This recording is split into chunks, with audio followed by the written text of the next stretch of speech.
Olá, que bom estar com você e espero que a sua satisfação seja igual à nossa e reencontrá-lo. A gente já vive, não é de agora, não, há muito tempo a gente vive um clima de, vamos chamar de controvérsia para ficar bem ameno, mas é um clima de disputa permanente, né, de opiniões divergentes, de conflitos, né? E isso daí foi intensificado com as redes sociais, porque agora você responde na hora, não dá tempo nem de refletir antes de responder. E o conflito só aumenta. Fazer o quê? E nesses tempos eleitorais, políticos, piora mais ainda. A gente sempre brinca, nesta época, assim, se você ainda não brigou com a família, aproveita, falta uma semana para você brigar, porque depois passa a eleição. Mas tem como viver também no meio das redes sociais e dos contatos intensos de uma forma mais amena, mais pacífica. Ou seja, não forçando tanto a barra do coração. Como é que isso é possível? É o tema deste Pode Tudo.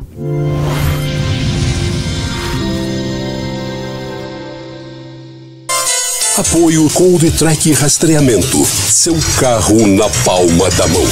E para falar sobre isso, sobre como controlar, como contornar, como conviver com o diferente, a gente vai conversar. Eu estou recebendo com satisfação muito grande aqui no estúdio a psicóloga clínica Karina Siqueira. Muito obrigado por ter vindo aqui e aceitado o meu convite para conversar comigo. Eu que agradeço o convite. Boa noite a todo mundo.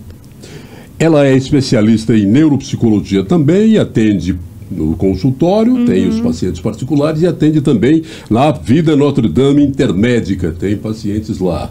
Os pacientes são mais da área de neuropsicologia, são pacientes de um modo geral, de todas as áreas, de todos os tipos de problemas, não chamar assim, mas assim, de alguns transtornos. Eu atendo muito mais especificamente autismo, né? Eu atendo muito TEA, principalmente por conta das especializações, é uma área que demanda um conhecimento um pouquinho mais especializado, mas eu atendo também a área clínica geral por conta de necessidade, muitas vezes a demanda. Nesses tempos, interessante, apareceu tantas pessoas que se identificaram e foram diagnosticadas como autistas, né? Sim. Gente que não sabia, achava que ela só tinha uma mania e de repente começou a ter um diagnóstico mais preciso sobre o comportamento dele. Sim, porque o autismo ele começou a ser decifrado melhor tem uns 10 anos e começou a ter técnicas adequadas tem uns 5. Então ele é novo. A gente conhece ele já há muito tempo, mas a gente conhecia os casos mais graves, mais severos, que a gente chamava antigamente. Hoje a gente começou a perceber as outras variações, que são as ditas leves. Então, agora as coisas começaram a aparecer um pouco mais. Mas, Karina, o diagnóstico ele pode ser preciso na identificação do autismo? Pode sim. A gente tem testes, né? A gente tem exames de imagem que indicam, mas ainda são, né, muito interpretativos, não são fixos. A gente não tem exame de sangue, nem nenhum exame laboratorial que comprove, mas a gente tem testes psicológicos, que aí são aplicados por neuropsicólogos, que comprovam a existência do TEA. São graduações. Quantos níveis tem? Temos 3. 3. Isso, 1, 2 e 3. O 1 é o dito mais leve, né? O nível de suporte mais básico, né? Que tem menos necessidade de suporte. E o nível 3 tem mais necessidade de suporte. Normalmente, pessoas que vão precisar de suporte o resto da vida. Tá, a gente está conversando inicialmente sobre autismo, porque ela deu uma deixa aí. Isso. A gente não pode perder a oportunidade de explicar algumas coisas que são importantes sobre esse tipo de comportamento, que é algo que na sociedade começa a ter um entendimento e um acolhimento, que é muito bom.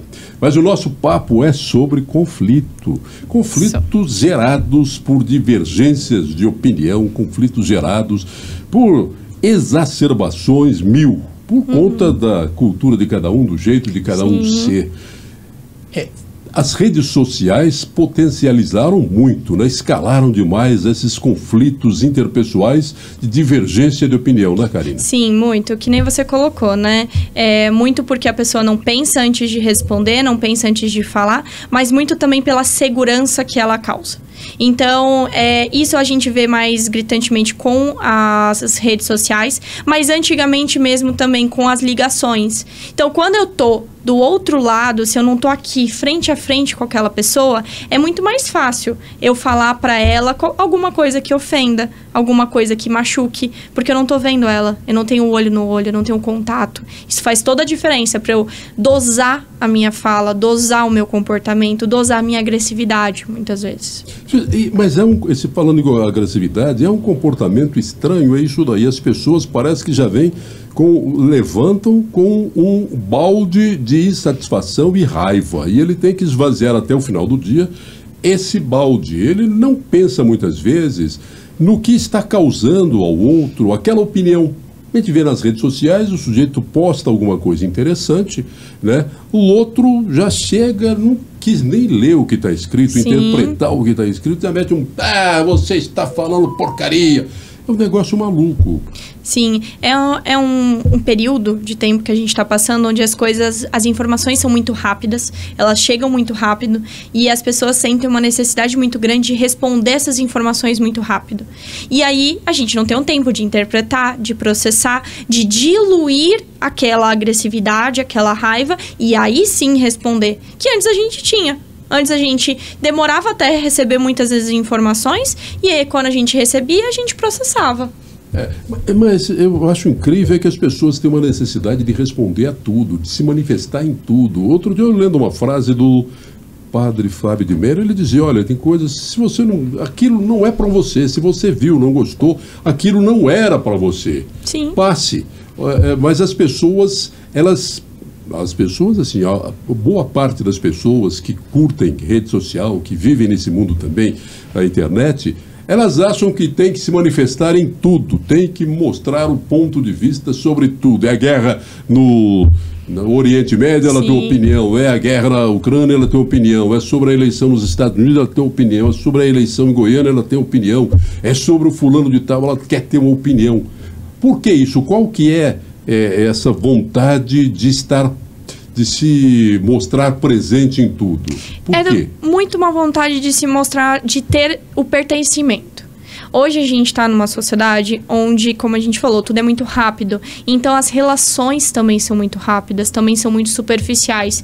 Se a gente for parar para ver, os jovens de hoje em dia, vamos colocar a nossa geração Z, eles têm muitos amigos, que a gente coloca, eles têm muitas conexões que eles consideram amigos, mas amizades reais eles têm muito poucas, se é que tem. Muitos nem entendem o que é uma amizade real. Eles não conseguem processar isso porque as relações não são profundas o suficiente. E quando eu não tenho relações profundas, quando eu não tenho um grupo ao qual eu pertenço, eu busco pertencimento em qualquer lugar. Então eu vou buscando pertencimento em outras coisas, de outras formas. Então é dando opinião em coisas que eu não tenho conhecimento, que é o que muitas vezes acontece, é arrumando briga, porque aquilo me faz ter uma interação, me faz ter uma relação com aquela pessoa, mesmo que ruim.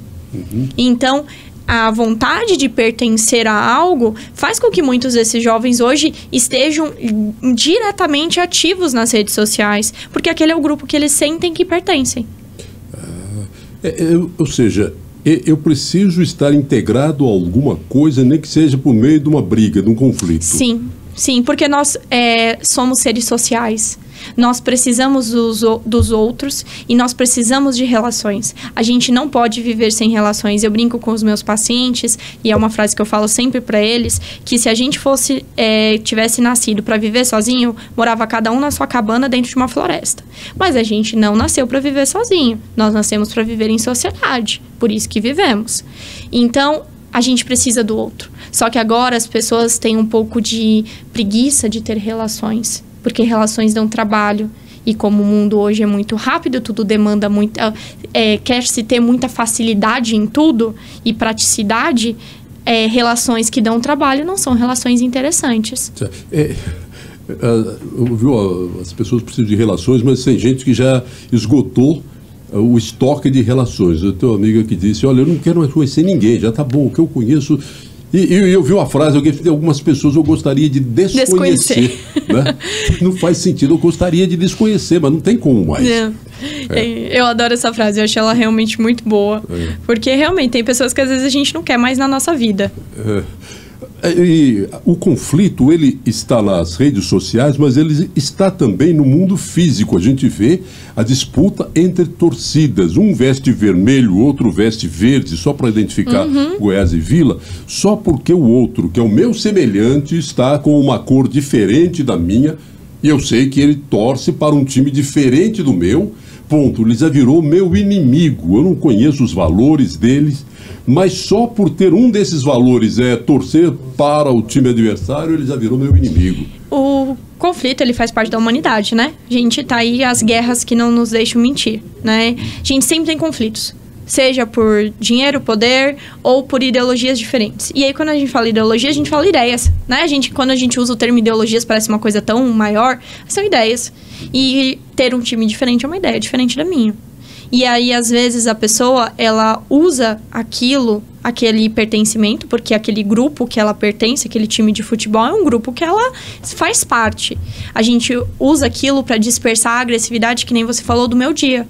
Então, minha vida no trabalho é difícil, meu patrão é uma pessoa horrível, meu casamento não vai bem, tenho uma relação péssima com meus filhos ou com os meus pais, e eu preciso dispersar essa agressividade. Isso não é um fator consciente, as pessoas não fazem isso pensando, mas é um fator inconsciente. E elas dispersam a agressividade naquele momento, porque aquela pessoa é diferente de mim, então eu tenho algo contra ela, então eu posso jogar a minha agressividade nela e ser validado, porque as pessoas entendem como normal esse tipo de coisa.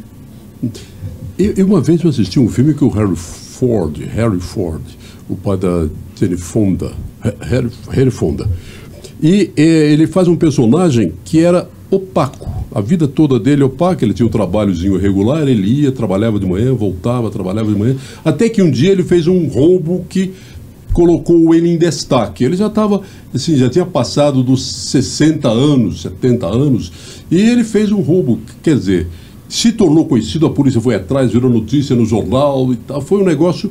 Quando ele é preso, ele conversando no depoimento dele, e ele falou assim, mas por que isso? Foi a vida toda uma pessoa tão regular, tão normal, tão legal para a sociedade. E ele falou assim, um dia eu estava voltando para casa e vi no muro, alguém escreveu, eu estive aqui. E eu falei, eu tinha que deixar minha presença no mundo.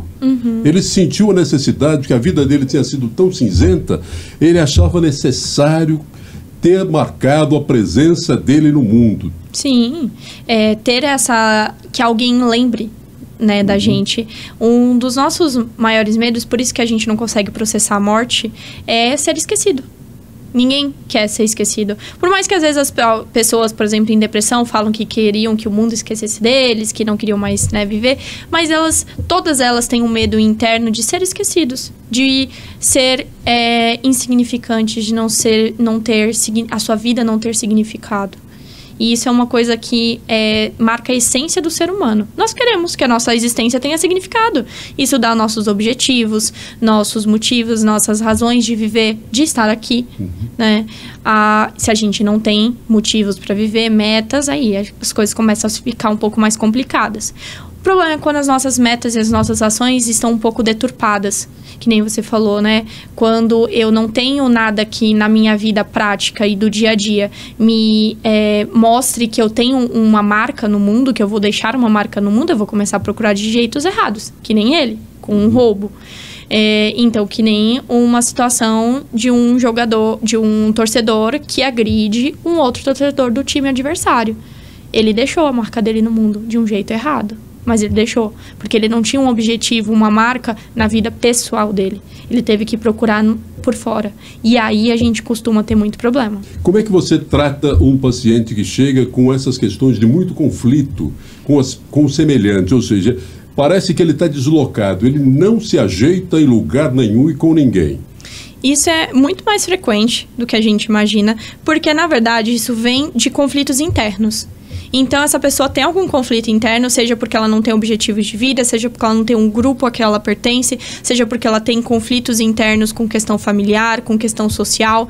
E aí, ela não trabalha aquilo, ela não trata aquilo, e ela Nada do que a gente não trabalha some. Isso é uma coisa básica. Ela volta. Só que o problema é que normalmente ela volta pior. E aí ela volta normalmente em agressividade, em uma pessoa que reclama muito, em uma pessoa que está sempre criticando o outro, que também, a pessoa que sempre critica o outro também sempre se critica. Isso é uma coisa que as pessoas não percebem, mas ela também sempre faz isso. Então, é uma pessoa que normalmente é desagradável de se conviver. Mas, na verdade, porque essa pessoa não convive bem nem com ela mesma. Então, ela precisa trabalhar questões internas dela para depois conseguir conviver o que a gente fala funcionalmente em sociedade. É o caso do sujeito tão insatisfeito com a vida que ele morava sozinho e fugiu de casa. Não é? Isso. Então, é isso mesmo. Como é que resolve isso? Como é que é a terapia para fazer essa pessoa enxergar a si mesma e enxergar o mundo e como o mundo a vê? Primeiro, a gente precisa identificar qual é esse conflito interno que está afetando ela. Então, ao longo das terapias, mas parece que é muito difícil, mas é muito fácil. Numa das primeiras conversas, você já consegue começar a ver qual é o caminho daquele conflito. A profundidade, a gente vai vendo aos poucos, mas o caminho você já vê bem rapidamente. Então, você achou qual é o caminho, você vai deixar aquilo guardado. A gente não vai trabalhar ele agora, porque no começo da terapia a pessoa está resistente, ela reclama de mim também. Ela também quer entrar em conflito comigo. Isso também acontece. Só que aí o que a gente vai fazendo? A gente vai colocando ela para conviver melhor em sociedade, fazendo uma coisa que a gente chama de questionamento socrático. A gente pega o problema dela e começa a questioná-la. Tá, você brigou com o seu vizinho, mas por quê? Ah, porque ele me falou que o meu carro tava um pouco na porta dele e pediu pra eu tirar. E você tirou? Tirei, mas antes eu xinguei ele, falei um monte de coisa e tudo mais. Mas o resultado não foi você tirar? Então, por que você teve o desgaste de ter falado isso? Porque no final você não ficou cansado de ter que discutir? Porque discutir cansa. Discutir é chato. Ah, fiquei, mas não vou ficar escutando as coisas calado. Mas às vezes é melhor. Às vezes, é o que a gente precisa, porque tem discussões que são desnecessárias. E aí a gente vai colocando pra eles isso. E aí eu vou dando pequenos exercícios semanais pra ele fazerem. Então, ó, essa semana, quando você escutar o seu chefe, por exemplo, a gente pega com quem eles mais têm conflitos. Falar alguma coisa pra você, você vai tentar não responder. Você vai estar com uma garrafinha de água, eu sempre dou a lição da água, que é o mais fácil, e você vai pegar, quando ele começar a falar, você vai respirar, vai contar até 10 mentalmente, vai tomar um pouco de água, vai falar, ok, tudo bem, e vai continuar o seu trabalho. Tem gente que tem estopim curto, mas tem gente que não tem nem estopim. Tem gente que já vai na hora, que está sempre a ponto de ter uma crise. E isso é um problema, né? O problema do controle de raiva, ele é muito grande, principalmente hoje em dia, né? A gente vê as pessoas tendo crises de raiva com muita frequência. E isso é uma das coisas que a gente precisa ter. Fala-se muito hoje da gente expressar o que a gente sente, mas às vezes a gente também tem que controlar o que a gente sente. Porque muitas vezes o que eu faço impacta no que o outro sente. Então eu não vou machucar o outro. E por que há uma resistência das pessoas aceitarem, mas pacificamente, pedir desculpas? Parece que ele se sente humilhado. Eu errei. Pô, que coisa, errei. Eu não vou fazer mais não, porque por que há essa resistência? As pessoas se sentem diminuídas? Sim, na verdade é muito difícil aceitar que errou, né?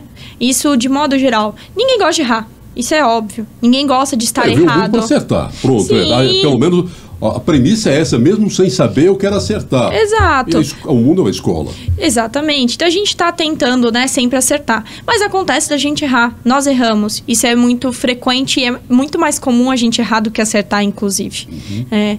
Só que muitas vezes a pessoa que realmente não aceita pedir desculpa, ela tem uma autocrítica muito elevada. Então ela já se culpa muito. Então se ela virar pra você e pedir desculpa, ela vai se sentir a pior das pessoas, porque ela já se sente uma pessoa que não é capaz, que não é competente, ou que ela faz tudo errado, e aí nesse momento é como se ela validasse aquilo, aí ela não consegue, aí ela não pede.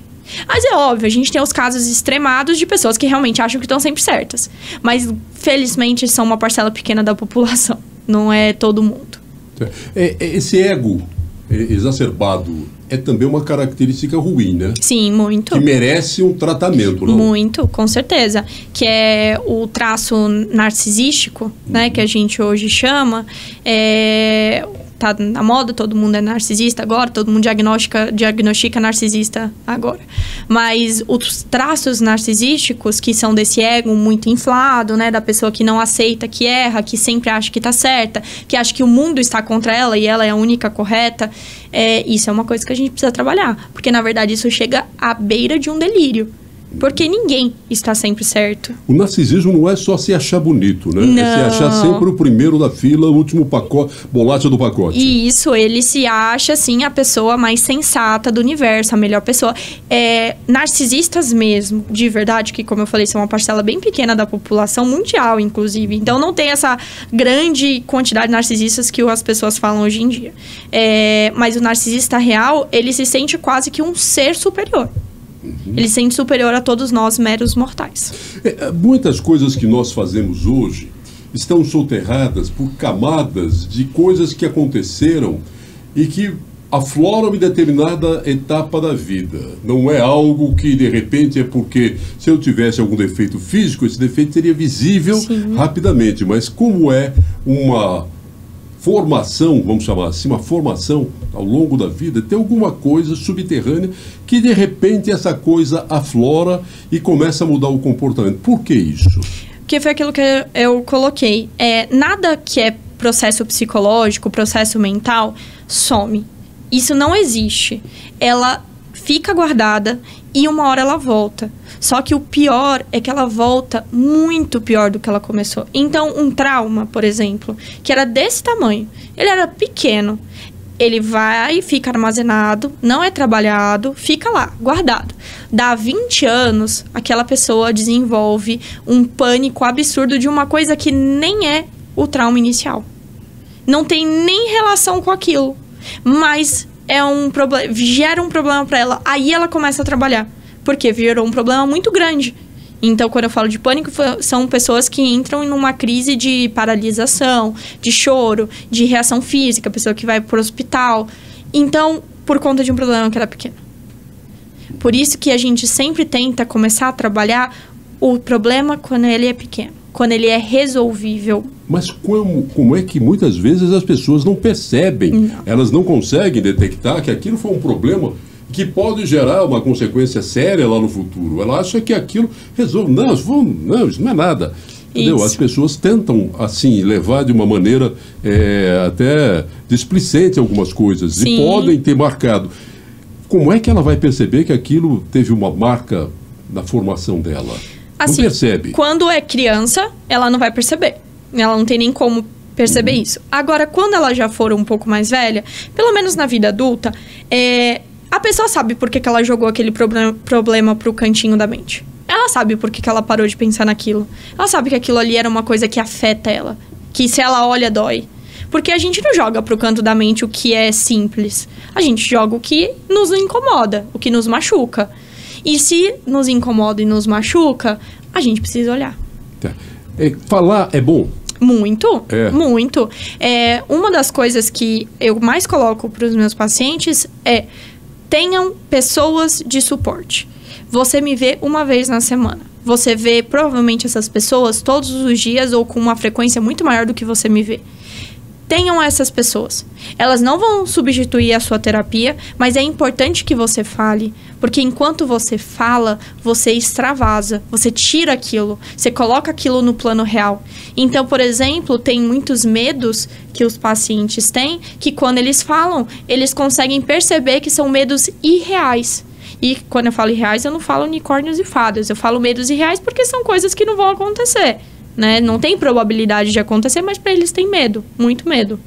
Sim, mas falar, quando é uma terapia com uma profissional que vai entendê-lo na totalidade e tentar buscar o fio da meada daquele problema que o levou ao consultório, é uma coisa.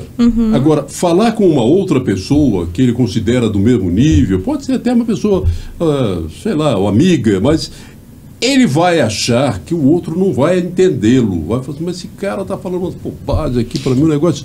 Porque para o outro, talvez aquilo que ele está relatando não teve importância nenhuma, porque a formação foi outra. E muito provavelmente o outro não vai entendê-lo. Eu falo sempre para os meus pacientes, eles argumentam a mesma coisa. Eles falam, não vou falar, ninguém vai me entender. Eu falo, mas não é para você ser entendido. Ser entendido, você vai ser aqui, você vai ser por você mesmo.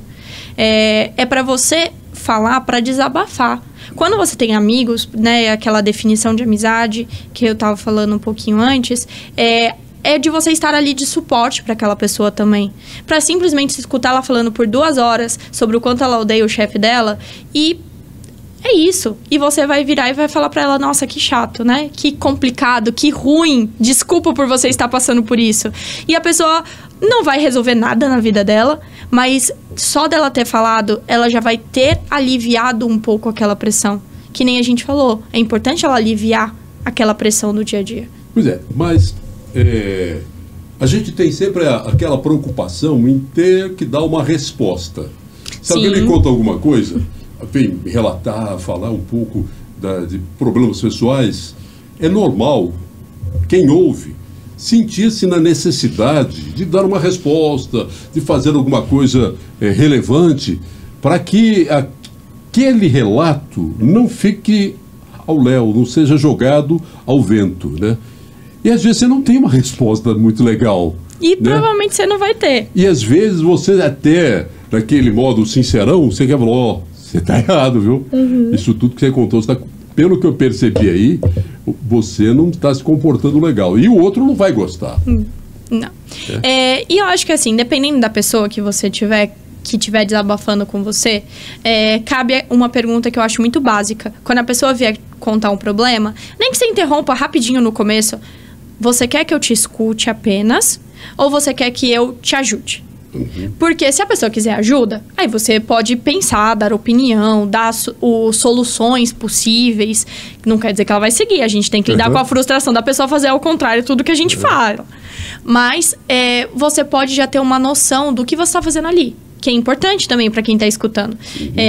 A gente, como terapeuta, normalmente instrui o paciente já a falar, olha, eu quero que você me escute. Ou quero que você me ajude. Aí a outra pessoa já fica sabendo. Mas se a pessoa que está contando para vocês não falar, pergunta. É mais fácil.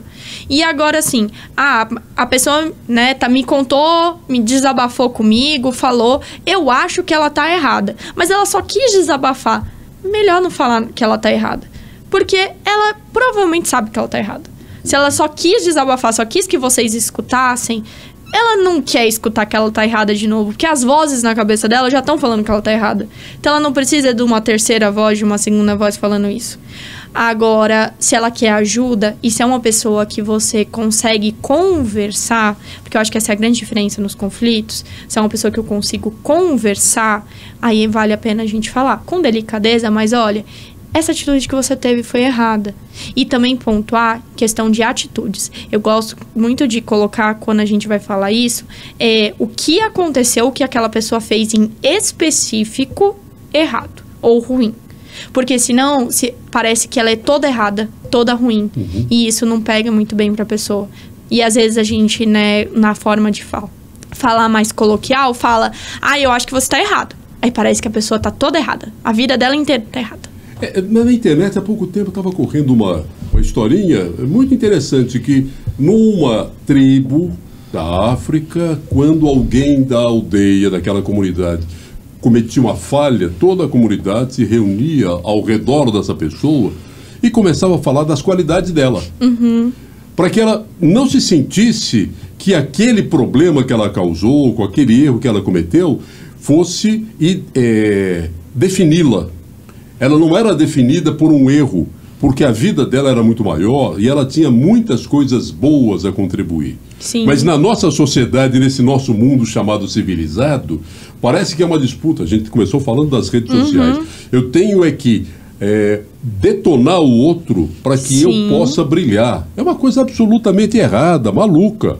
Hoje a gente aponta muito mais os erros do que os acertos, né? A gente está acostumado a realmente apontar dedos e a criticar sem nem tentar entender o outro lado, sem nem tentar escutar o outro lado.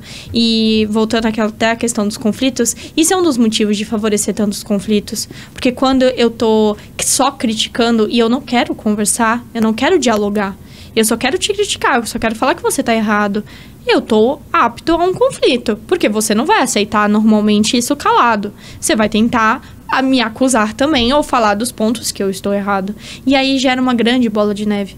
Tanto que uma das coisas que eu coloco muito para os meus pacientes evitarem conflito, quando o conflitante não é eles, quando o conflito vem até eles, é de, essa pessoa está disposta a conversar? Essa pessoa está disposta a escutar antes de mais nada? Se a pessoa não está, não vale a pena. Tem discussões que não valem a pena a gente entrar, porque desgastam. Discutir cansa, discutir dá trabalho. E se eu tô discutindo com uma pessoa que não tá me ouvindo, é a mesma coisa que eu falar com uma porta. É melhor eu não falar, porque não faz sentido, né? Ninguém fala com a porta. Então, a gente melhor ficar quieto e guardar a nossa energia para situações melhores. Mas nisso daí, no silêncio, pode ter uma sabedoria. Eu não quis... evitei o desgaste, poupei meu fígado, meu coração, o estômago. Hoje, desde manhã cedo, eu estou em harmonia comigo mesmo e vou embora. Mas pode ser que o cara, eu não falei nada, esse cara deve estar pensando que ele está certo. Eu precisava ter pontuado, ter colocado minha posição. Eu não deveria ter calado, né? Aí entra naquele mérito, né? Isso de, eu deveria ter pontuado.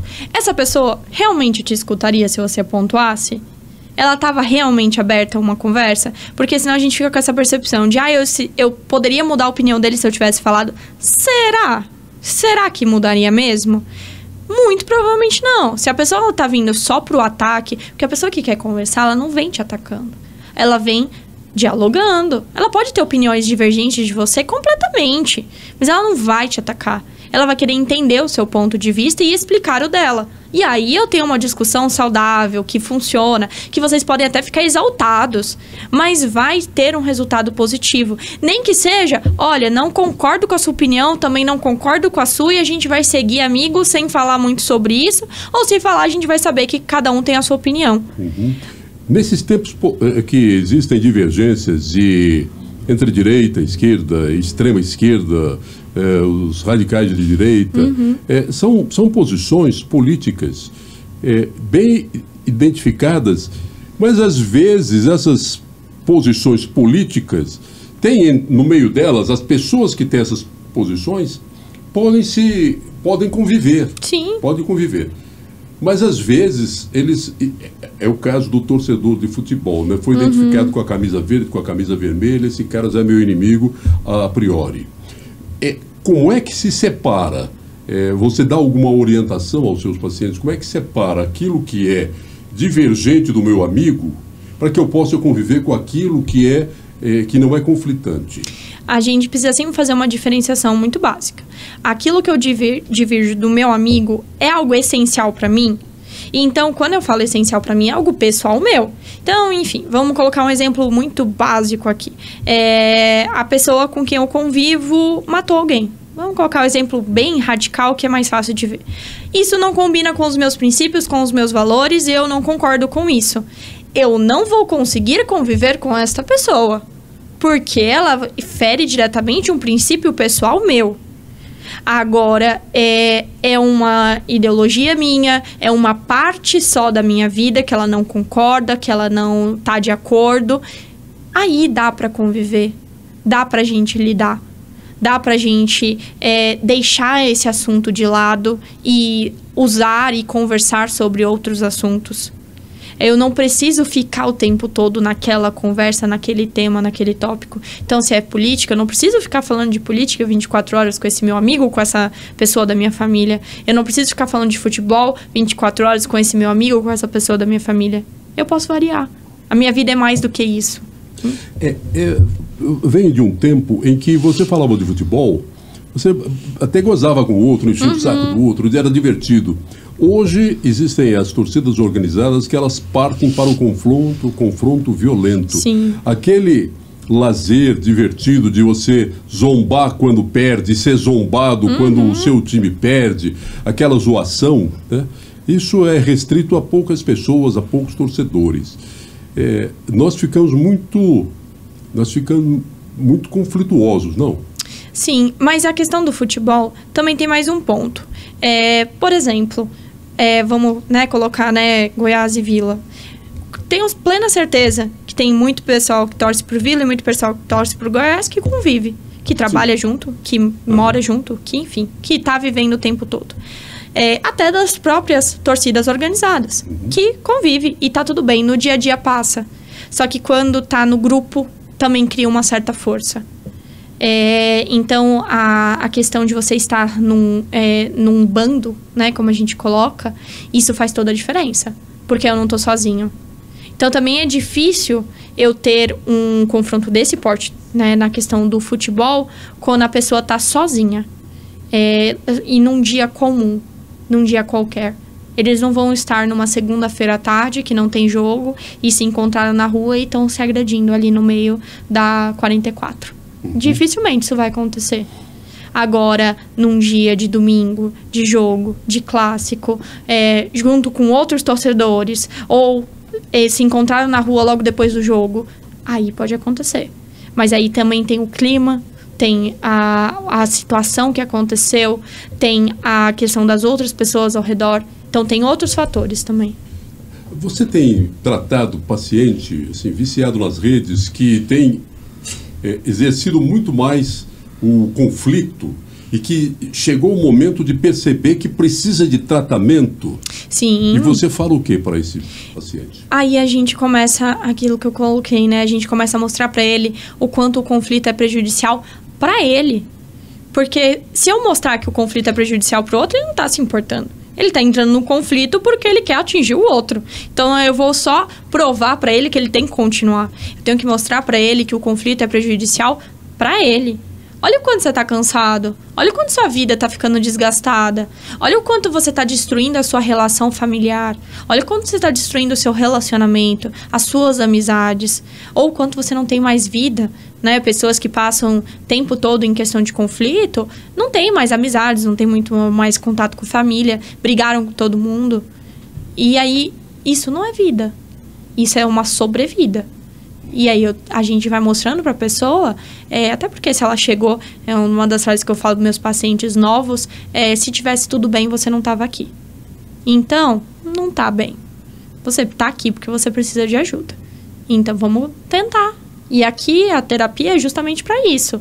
A terapia é para aquele momento que a gente precisa mostrar para o paciente que ele está errado, que ele está tomando uma atitude da vida dele ruim. O psicanalista que foi muito famoso no Brasil, Ângelo Gaiarsa, ele tinha uma frase que era bem definidora das relações. Ele dizia que família é karma. Olha, não sei se você conheceu ou já leu alguma coisa do Ângelo Gaiarsa. E os conflitos, ou conflitos mais sérios, eles nascem em núcleos familiares. Sim. E eles precisam ser tratados. E gente que diz assim, não, eu não preciso da minha família. Quando, na verdade, a gente precisa da família. Né? Precisa de relações íntimas, é isso, né? De relações íntimas. Sim. É óbvio, né? A gente vai para os dois extremos. A gente tem as famílias que não são boas, que não são positivas, que são realmente famílias que fazem mal àquela pessoa. Mas não por ela, mas pela família ser disfuncional, ser uma família desestruturada. E aí, realmente, aí a gente constrói com aquela pessoa que ela cria a sua própria família, seja de amigos, seja de uma família nova para ela, de marido, mulher, filhos. Então, assim, a gente constrói isso. Mas esses são casos, né, de exceção. Normalmente, a família é um aspecto muito importante da vida da pessoa. A família, ela é a primeira formação de personalidade daquela pessoa. Inclusive, mesmo as pessoas que não querem mais ter contato com a própria família e etc., parte da personalidade delas foi formada por conta da família. E a gente não tem como fugir disso. Então, a gente convive pelo menos até os 8 anos, 7 anos de idade só no nosso núcleo familiar. Então, não tenho como dizer que eles não fazem parte da nossa formação. Então, também não tenho como dizer que eles vão ser pessoas com quem eu não vou conseguir me relacionar, que vai ser tranquilo eu virar as costas para eles. Inclusive, essas pessoas que eu coloco que não têm contato com a família, a gente elabora uma nova família para elas, passam por um processo muito difícil, de muito sofrimento, para se desvincular de uma família que é ruim. Imagine de uma família que é tranquila, que é normal, que o normal é a família ter dificuldades, ter problemas. Normal. Somos pessoas, erramos. Então, é ainda pior. Imagina você ter um conflito com a sua base, com a base da sua personalidade. Isso é muito problemático. Gera problemas muito grandes. Por isso que, né, muitos teóricos da psicologia colocam que a família é um grande peso, né? A família é uma coisa que a gente sempre tem que trazer na terapia e que a gente sempre tem que trabalhar, porque senão gera um problema muito grande. E é verdade.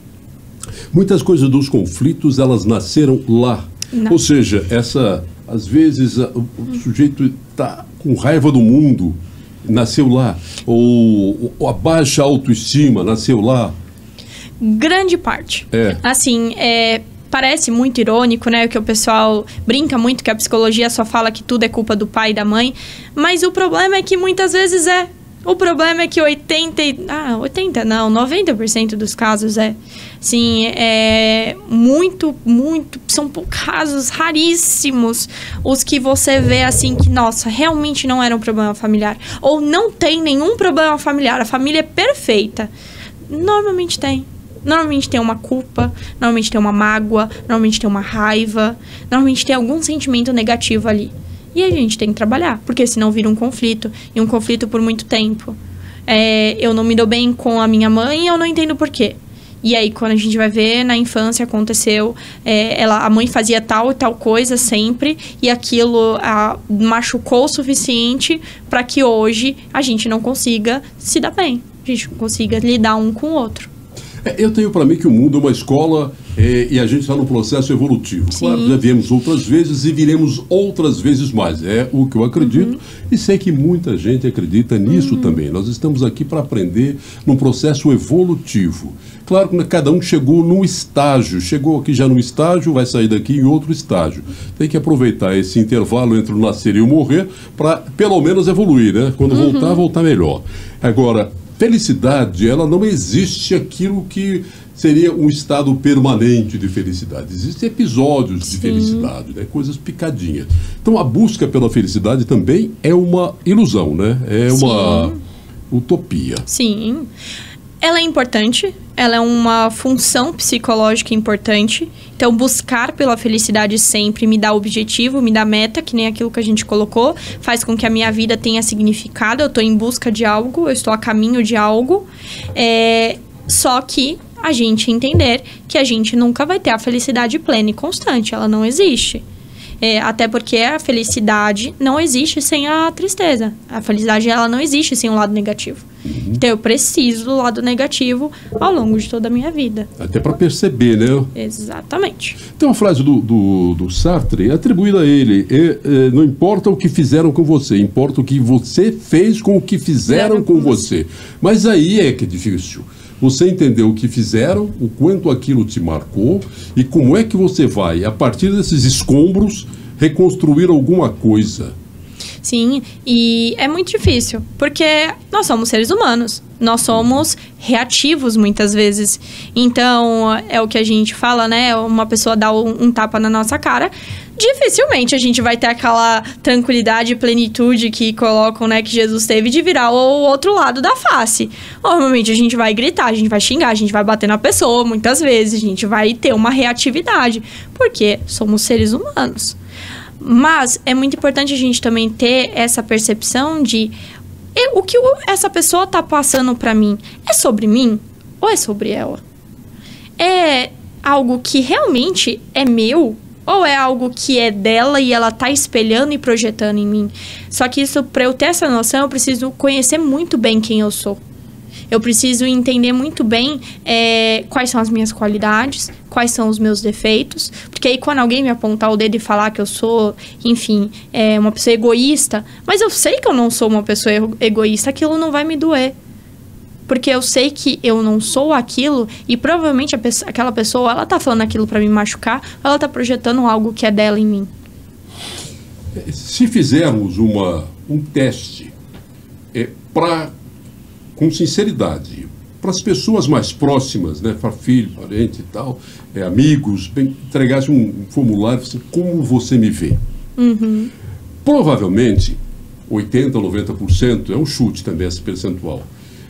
A forma como me veem é bem diferente da forma como eu me vejo. Sim, muito. Normalmente a gente se vê muito mais negativamente do que os outros nos veem. De modo geral. De modo geral, a gente se enxerga um pouco pior. Não quer dizer, pessoas mesmo com autoestima ok, tem essa percepção, mas normalmente o outro nos enxerga melhor. Se eu tenho um círculo de pessoas saudáveis, o outro me enxerga um pouco melhor. Ele enxerga um pouco mais de qualidades minhas. Mas não ocorre também de eu achar que tenho uma qualidade e alguém achar que não tenho qualidade? Sim. Assim, na hora que eu tenho um tipo de comportamento que eu acho dos mais saudáveis, sim, eu acho que aquilo ali para mim uma porção elogiável da minha personalidade. E o outro não percebe aquilo. Sim, isso acontece muito com características que são dúbias. Então, por exemplo, a pessoa que é muito perfeccionista. Vamos colocar esse, que ele é muito comum. A pessoa acha isso uma grande qualidade, de modo geral. Fala, nossa, eu sou muito organizada, eu faço tudo muito certinho, eu sou muito perfeccionista, isso é ótimo. Você vai conversar com alguém que convive diretamente com essa pessoa, a pessoa vai falar, nossa, ela é muito chata. Nossa, como ela é chata. Insuportável. Não pode tirar esse copo daqui que ela reclama. Insuportável. Então, assim, pra outra pessoa, aquela característica foi algo extremamente negativo. Porque é uma característica dúbia. Na verdade, muitas vezes o que acontece é que eu tenho uma característica que eu considero uma qualidade, porque é uma qualidade pra mim, porque eu sempre tive ela e eu acho bom, porque ela é boa pra mim, mas pros outros ela não é boa. Então, pros outros ela é um problema, mas pra mim ela é boa. E aí vai da gente saber dosar. Da gente entender, ok, essa característica é chata pro outro, o outro não gosta, mas não atrapalha a minha relação. A gente vai seguir vivendo. Eu com o meu perfeccionismo, ele me achando chata. Tá ótimo. Agora, é uma característica que atrapalha a minha relação. Aí eu preciso começar a resolver. Eu tive um professor de psicologia social que ele falava que... E é verdade, né? A normalidade, ela não dá bom livro, bom filme, boa música, boa arte. A normalidade não dá nada disso. Sim. Então, a gente começou a ver também, ao longo da história, que só algumas pessoas meio amalucadas, pelo menos para os padrões normais, e que conseguiram fazer coisas extraordinárias. Sim. Vamos pegar pessoas da nossa era, o Steve Jobs, sim, por exemplo. Um cara absolutamente perfeccionista, que encontrou uma razão de viver, que era considerado neurastênico até por quem convivia com ele, e transformou o mundo. Você tem agora o Elon Musk também, que é um cara que tem um outro tipo de personalidade que a gente não poderia enquadrá-lo como uma pessoa dentro dos padrões da normalidade. Está transformando o mundo. Teve uma infância difícil, muita gente fala, é um garoto rico, mimado, nada, tem uma infância terrível. Tem uma biografia muito boa dele aí para contar essas histórias do que ele sofreu também com a família. Então, a pessoa absolutamente normal, que entende tudo, que aceita tudo, que faz tudo, ele vai sair do mundo do jeitinho que ele chegou, não? Sim, porque ele vai entrar no espectro da normalidade. Ele vai estar fazendo tudo, seguindo o que todo mundo quer e espera. Muitas vezes a gente vai desagradar. Muitas vezes a gente vai ter uma característica que o outro não vai gostar. E a gente também não precisa mudar tudo da gente para lidar com o outro. O outro pode se adaptar a gente, assim como a gente pode e deve se adaptar ao outro. É daí que a gente consegue aprender a viver em sociedade. E é daí que a gente consegue aprofundar relações. Por isso que relações dão trabalho. Porque eu preciso olhar a qualidade e o defeito dessa pessoa e me adaptar a eles. E a outra pessoa também se adaptar aos meus defeitos e qualidades. E aquilo que atrapalhar a nossa relação, a gente lidar. Então, é difícil. É possível, então, conviver com as redes sociais, nas nossas relações pessoais, de uma forma menos desgastante? Muito. E tem que ser menos desgastante, porque as redes sociais, elas são um advento muito importante, elas são um ganho muito grande pra gente como sociedade. Tem muita gente que fala que a gente tinha que parar de usar, enfim. Mas usando de modo saudável e correto, elas são um ganho. Elas são práticas, elas são ágeis, elas nos ajudam a nos conectar com tudo, saber informações, então elas são boas. O problema é a forma como a gente usa. Então eu preciso, quando ver um conflito, parar, pensar, aquela regrinha que a gente tinha antigamente, que parece que se perdeu, contar até 3, respirar, né? Antes a gente fazia isso, por que a gente não pode fazer hoje? E aí, respirar, contar até 3 e ver. Isso daqui eu preciso mesmo entrar nessa discussão? Preciso mesmo falar sobre isso? Uma outra coisa, eu tenho um conhecimento para falar sobre isso, que é uma coisa também muito importante.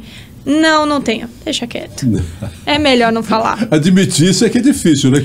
Primeiro que eu não tenho conhecimento. Segundo que minha opinião não tem muita importância nessa conversa aqui. E não tem.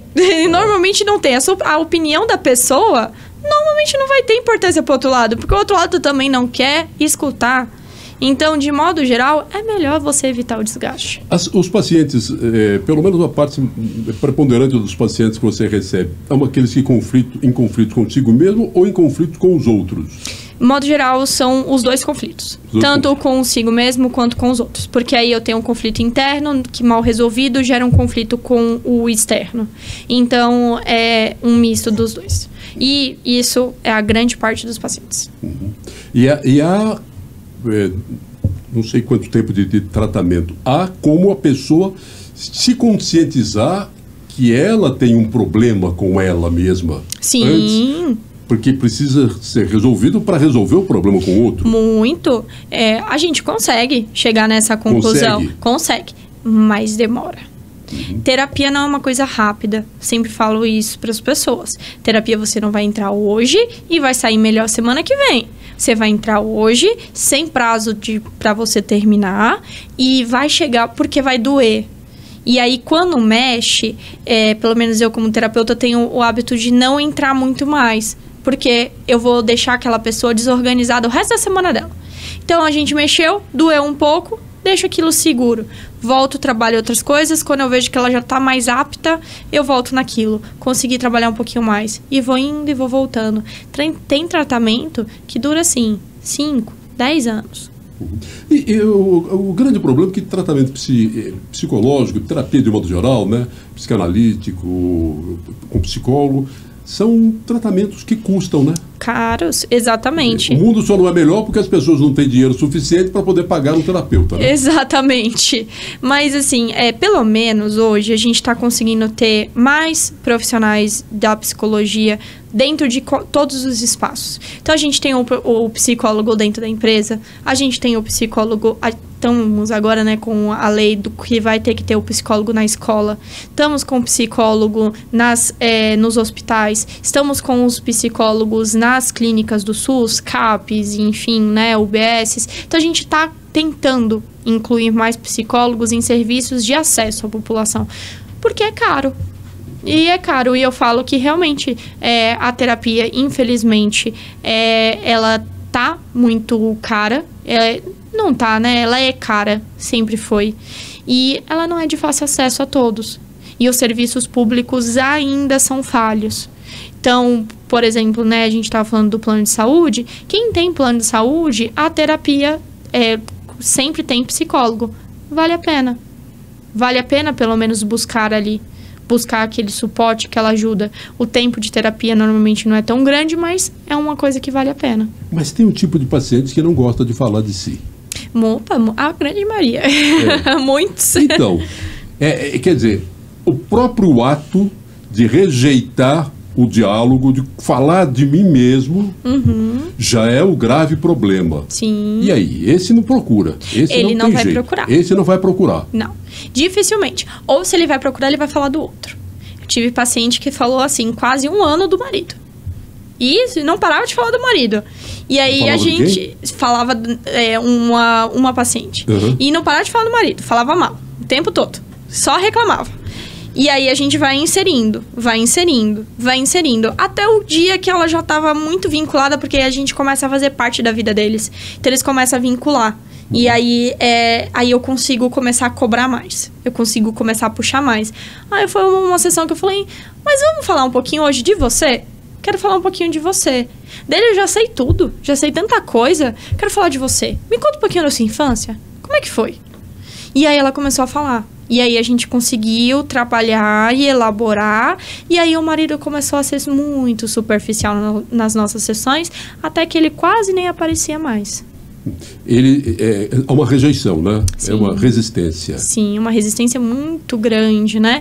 E uma rejeição também de olhar o meu problema. Olhar o que está de errado comigo, porque dói.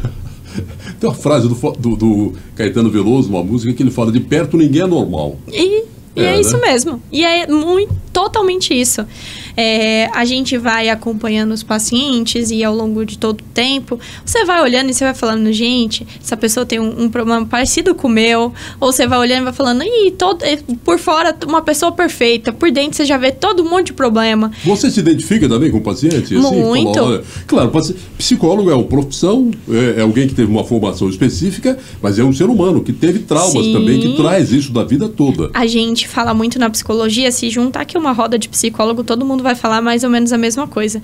Que a gente não escolhe paciente, o paciente que nos escolhe. E que a gente tem o paciente que a gente precisa ter. Se você juntar um monte de psicólogo, todo mundo vai falar, nossa, meus pacientes são todos iguais a mim, que coisa curiosa. Todo mundo tem os mesmos problemas que os meus. Por que será? E a gente brinca que é o paciente que a gente precisa ter. Que a gente olha o problema deles e aí a gente fala... A gente tá dando ali a dica, o conselho, e a gente tá usando ele mesmo nas nossas vidas, porque a gente também tá precisando. Bom, ao chegar ao fim dessa nossa conversa, que poderia prolongar pela noite toda, porque está muito boa, eu estou aprendendo bastante, e isso é ótimo, né? Eu vou sair um pouco melhor depois dessa sessão de terapia aqui. O que você deixaria, assim, nesse tempo de pessoas prontas, sempre com um senso de conflito sempre armado? O que você recomendaria para que a gente pudesse ter um pouco mais, não digo nem paz, mas pelo menos um pouco menos de conflito? Acho que, principalmente, parar e pensar. E eu acho que uma grande questão é parar e pensar, por que eu vou entrar nesse conflito? Qual que é a minha motivação? A minha motivação é só por discutir? Eu tenho um motivo realmente concreto para entrar nessa discussão, para entrar nesse conflito? Tem um motivo pessoal para entrar nesse conflito? Esse assunto me abala pessoalmente? Porque eu tenho alguma questão minha que me afeta nisso? Se a resposta for não, e provavelmente vai ser, não entre. A resposta já é não. É para você não entrar, para você não participar daquilo. Porque vai ser um conflito que vai te desgastar, vai ser ruim para você e vai ser ruim para sua relação. Seja com aquela pessoa, seja com a sociedade de modo geral. Então não vale a pena. Tem uma frase que eu gostei muito do psicanalista Richard Lang.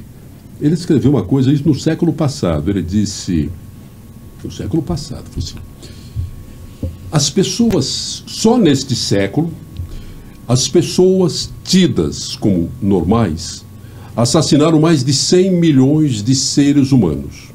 E agora? O que é que eu faço do meu conceito de normalidade?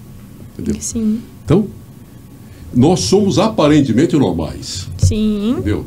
Em busca de uma evolução, de uma, não imperfeição, mas pelo menos de uma amenizar os nossos defeitos. Sim. E a gente realmente, né? A gente tem diversos defeitos, a gente busca sempre melhorar. De modo geral, né? As pessoas buscam sempre melhorar. Mas se a gente bobear, a gente cai na barbárie. A gente cai nos grandes defeitos, nos grandes problemas. Então a gente precisa sempre tomar cuidado. Psicóloga Karina Siqueira é psicóloga clínica, neuropsicologista. Ela atende clínica particular. Se você tem rede social? Tenho. É Psi Karina Siqueira. Aí o Siqueira é com 2 R's no final. Não porque é o certo, mas é porque é o que tinha no Instagram. E você atende na sua clínica particular e atende também no Rap Vida Notre Dame Intermédia. Isso mesmo. Tá ok. Foi muito bom conversar com você. Muito obrigado por aceitar o meu convite e vir aqui bater esse papo no nosso Pode Tudo. Eu que agradeço o convite. Muito obrigada. Tá. E você que acompanhou essa conversa, espero que tenha ficado um pouco melhor, como eu fiquei. Tá? Por favor, entre no canal, assista, comente, compartilhe, se inscreva. Isso ajuda a gente a conseguir apoio para continuar produzindo conteúdo que possa, de alguma forma, ajudar você, ok? Aqui é o Pode Tudo e eu espero encontrar você no próximo episódio.